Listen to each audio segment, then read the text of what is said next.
understand what that means and why that is an affront to this electoral process and what swings in the balance. I want you to give us some redress to today's activity. Sure. So I'll set the table by just reminding everyone I'm running for the Senate. We have 2 Senate races in Georgia this year. We are the only state in the country with 2 Senate races. And it's important that everybody knows that Reverend Warnock and I are running together as a team, not against each other. Yes. We are running as a ticket in these 2 Senate races. And the Senate is so important because not only does the Senate make law, the Senate confirms judges. And if we turn our memory back to 2016, I know it feels like an eternity ago. But 2016, in the middle of that presidential election year, President Obama nominated a judge named Merrick Garland to the Supreme Court. At that moment, Senator David Perdue, our senator, my opponent, was adamant that as a matter of principle, no judicial confirmation should proceed in a presidential election year until the people had spoken at the ballot box. He gave speech after speech stating that as a matter of principle. Well, now that President Trump has nominated a justice for the court this year, Perdue has thrown those principles out the window.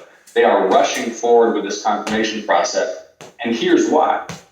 The Affordable Care Act, President Obama's signature legislative achievement, which Republicans have dreamed of overturning and repealing and destroying since the moment it passed.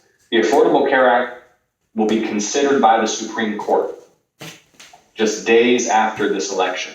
Wow. Because the Trump administration, with the support of Senator Perdue, has brought a lawsuit to repeal the Affordable Care Act. And they are rushing this justice onto the court because they want to repeal the Affordable Care Act, and especially its protections for Georgians with pre-existing conditions. They want to let insurance companies deny us coverage because we have asthma or diabetes, or we've survived COVID-19, or we've survived cancer, or we have high blood pressure, just so the insurance companies can rip us off and make more money and not have to provide health care for people who are already sick. That's what this is all about. In the last debacle of a debate, President Trump chided Joe Biden and asked him to just say the words law and order. And Vice President didn't say it. In my mind, I wanted to hear Donald Trump say, not law and order, but Black Lives Matter. And I wanted you, John, to speak on your thoughts about Black Lives Matter movement. Well, I think that the Black Lives Matter movement has united people, despite the efforts of folks like Donald Trump to make this into a wedge issue and to divide people along racial lines. Black Lives Matter has united people across generations and across races to speak openly about race and class bias in our criminal justice system and to demand criminal justice reform and strengthen civil rights laws. And I actually believe we are on the cusp of a moment of tremendous progress for criminal justice reform and civil rights in America. You know, when I think about what happened in the mid-1960s, when Congressman Lewis was marching in Selma and when Congress and the Johnson administration were passing the Voting Rights Act and the Civil Rights Act, one of the things that shifted attitudes was that the cameras went and filmed what happened when dogs and billy clubs and hoses were set upon nonviolent marchers, and it shocked the conscience of the nation.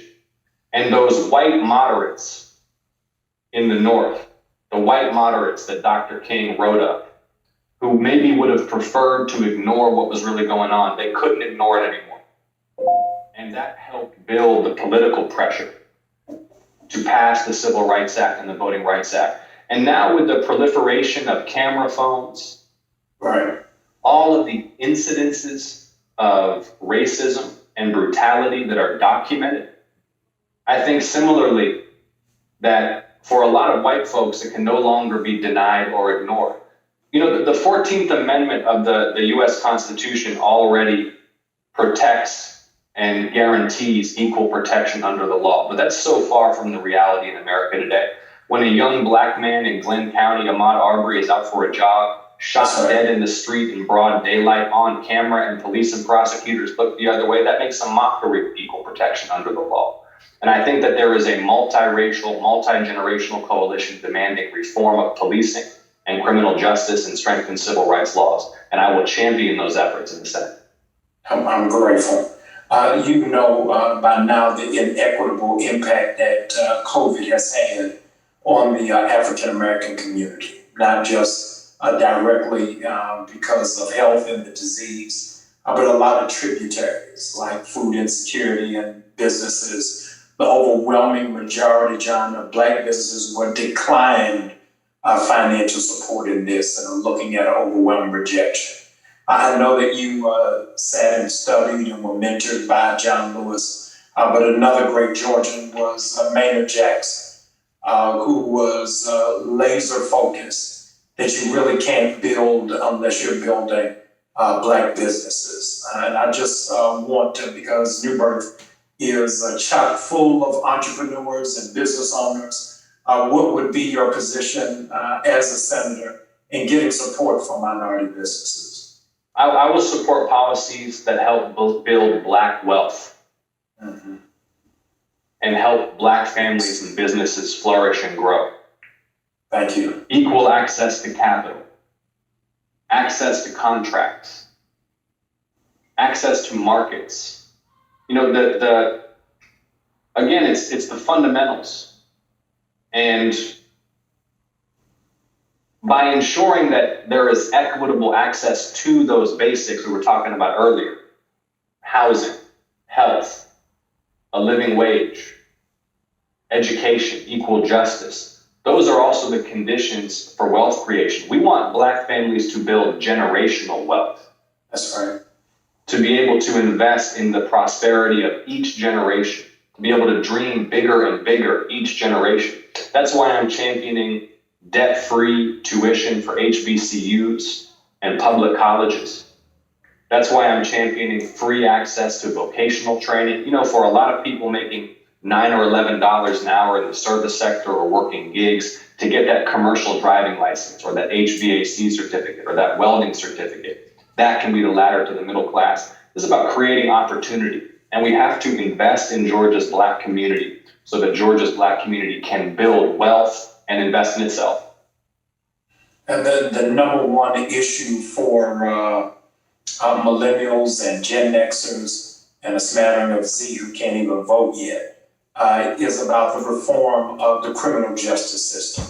That you saw how it is that all over the nation, from Wisconsin to Houston to Minneapolis and right here in our backyard of Georgia, thousands marched and took the streets even at the risk of their lives. And I wanted you to just go on record to talk about the state of criminal justice in our country and where you see it going and what reform measures are necessary.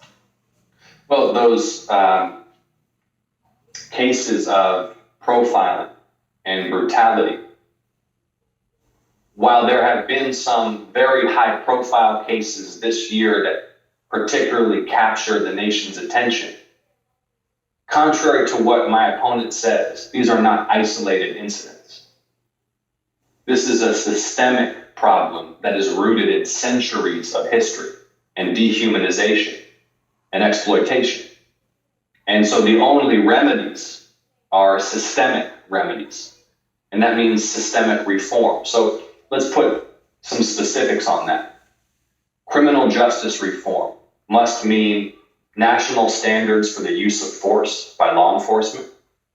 It needs to mean a new Civil Rights Act that will empower the Department of Justice to hold officers, departments, prosecutors, or judges accountable where there is brutality, profiling, systemic race or class bias in policing or prosecution or sentencing or incarceration.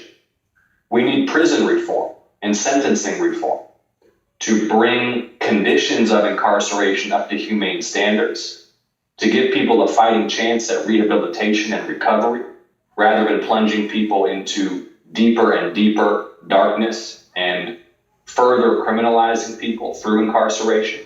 We need to reconsider how we treat so many problems that really need a health or an economic intervention, like addiction or homelessness, as criminal justice issues. I mean, you go down to municipal court in Atlanta and just watch, and it's defendant after defendant barely in a home or homeless, accumulating nonviolent minor offense after nonviolent minor offense on top of failures to appear, never getting an opportunity to break out of that cycle. Doesn't have to be that way. And we need to reform our nation's drug laws. We spend, and this is just my view, but we spend so much money and deploy so much of law enforcement's resources to prosecuting nonviolent drug offenders who really probably just need health care more than anything else, instead of going after human traffickers or money launderers or high-level white-collar crime. It's a matter of priorities. I'm grateful. The largest, as noted, the largest consistent voting bloc for the Democratic Party since 2008, rather, has been Black women. And so they have been galvanized in large measure behind our vice presidential nominee, Kamala Harris. Your opponent made a mockery of her name on last week that has deeply offended the base of Black women. And I wanted to know your response to it and what you felt when you heard about it. Well, here you've got a sitting U.S. senator who is imbued with great power and authority, taking the stage at a rally with the President of the United States in the midst of a national crisis, this COVID-19 pandemic that's taken nearly 250,000 American lives, that's forced millions out of work. And with that platform that he has, with the opportunity to present solutions and unite people and inspire people to rise to this moment and explain to a state and a country that is hurting and struggling how we're going to get out of this, what does he do? He wastes his platform and his office on bigoted mockery of the heritage of his political adversaries, to send a message of exclusion, to send a message of us versus them. The message that sends is we're not all Americans. Only some of us who have names that sound like this are included. Right. And that is Trumpism in a nutshell. Absolutely. We need healing and unifying leadership more than ever. Have been clamoring for the last couple of months on how critical this election is. Let me first again thank you for yielding some of your time just to share with us. I want you to really just speak for a moment to the citizens of DeKalb and let them know what it is that they can expect and anticipate if the next time I see you in person, we're calling you Senator Ossoff. What can we expect from you as a representative? Well, much love to the people of DeKalb County, where I grew up. Had the honor of working for a while, not far from the church off Panola Road. Oh, wow. Working in the office of Congressman Hank Johnson, who represents South DeKalb in the U.S. House for a number of years. And here's what I'll close out with. First of all, make a plan to vote and vote early. Don't put this off until election day. Don't think about November 3rd as election day. Think of it as the last chance to vote. The most important date is this Saturday. On this Saturday, there is statewide early voting. So don't risk not getting the time off work or having something come up with the family or the lines being too long on election day. Vote on this Saturday. And if you're trying to find your polling place or the hours or anything like that, I'm going to give you all a second to pull out your phones and your notebooks and your pads if you're watching from home. All right, you got them now?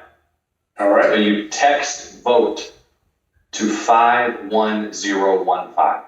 If you text VOTE to 51015, and I'll say it again in a second, then you'll get links to all the information you need, your early voting site, hours, who to call if you have questions, how to find a drop box if you want to drop off your absentee ballot in person, because it's time to drop those off at those drop boxes rather than throwing them in the mail, just to make sure they get in on time. Text VOTE to 51015 for voting information. And I'll close out by saying this, Reverend. First of all, deep gratitude to you for the opportunity. Good health and blessings and much love to everybody who's tuned in. And here's the commitment I'll make to you. I don't promise to always vote the way everybody wants me to, and you shouldn't trust a candidate who does. Wow. What I promise is this: I will come right back here in discussion with you or in fellowship at your church when the public health situation enables it, at town halls throughout the community, and I will answer for every vote, and I will answer tough questions, and I will listen to and accept scrutiny and criticism, and I'll approach those conversations with an open mind and a willingness to change. And that, I think, is the minimum that we should expect from those who serve us. So I humbly ask for the support of those who are listening. I humbly ask everyone to make sure everybody in your family, your community, your church community, your work community is getting out and voting, because so much is on the line. I'm appreciative to you and blessings to you and your family. I have the utmost confidence and faith that you're going to reign victorious. You'll probably be one of the few elections that will actually have results on the 3rd. So I'm looking forward to that. Thank you so much for stopping by and hanging out. And please know New Birth's prayers are with you. Thank you so much. All the best. Thank you. New Birth, tonight we move to our last night of revival. It's clear, it's evident, it's apparent the nation is in need of revival. Our prayers are with our brothers and sisters, our comrades in Nigeria who are fighting as well for equality and to be lifted from the oppressive weight of corrupt policing. So we extend our prayers over to them. Ask that all of you will tune in at 7:30 tonight, right on the platform that you're watching me now. If, in fact, you'd like to be a part of our live studio audience tonight, send us an email at rsvp@newbirth.org, rsvp@newbirth.org. Can I tell you all good news? I'm excited. If you're in DeKalb County, buckle up. I am glad to announce to you that outside of State Farm Arena, which is in Fulton County, New Birth will be the largest voting place in DeKalb County, and behind State Farm Arena, we're the second largest for the state of Georgia. So you'll be able to vote right at our church. I'm excited because New Birth knows we always lead from the front. The words of Bishop Long, we don't take sides, we take over. Have an incredible day, and I can't wait to see you on this evening.